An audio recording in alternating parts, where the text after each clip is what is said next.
So as I promised some videos ago, I finally changed the electronics in my SLICK SL51 to a new control set, and I really love it. Now I found two things to be consistent for me with the electric guitars. First, I like front-mounted plugs. The second thing is I almost never touch the tone control.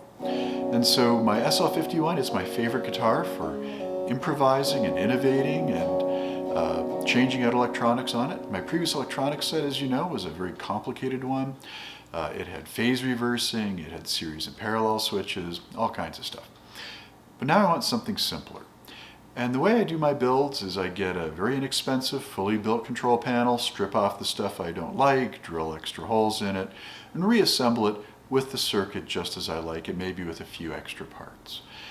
It's a nice inexpensive way to do it, and it gives me a pretty consistent result. Maybe not enough for gigging, but enough for experimenting. And so here's a tour of my new plate that I'm using in my SL51. Excuse the long wires when you see them. In general, it'd be better to keep these short, but I do a lot of experimenting with this guitar, and so I tend to leave the wires a little bit long.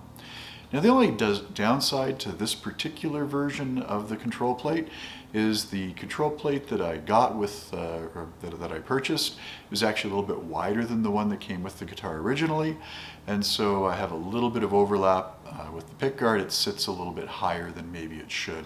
Not sure what I'm going to do about that yet. For now, I'm just going to play with it and enjoy the guitar. I like everything about this control system. It gives me the pickup control that I want.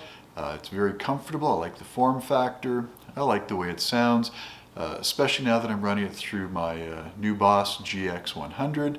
Fantastic little pedal board, all-in-one type system, and it works great with my orange amplifiers you can see off to the left. Hope you found this interesting. Let me know in the comments what you think about the much simpler control plate.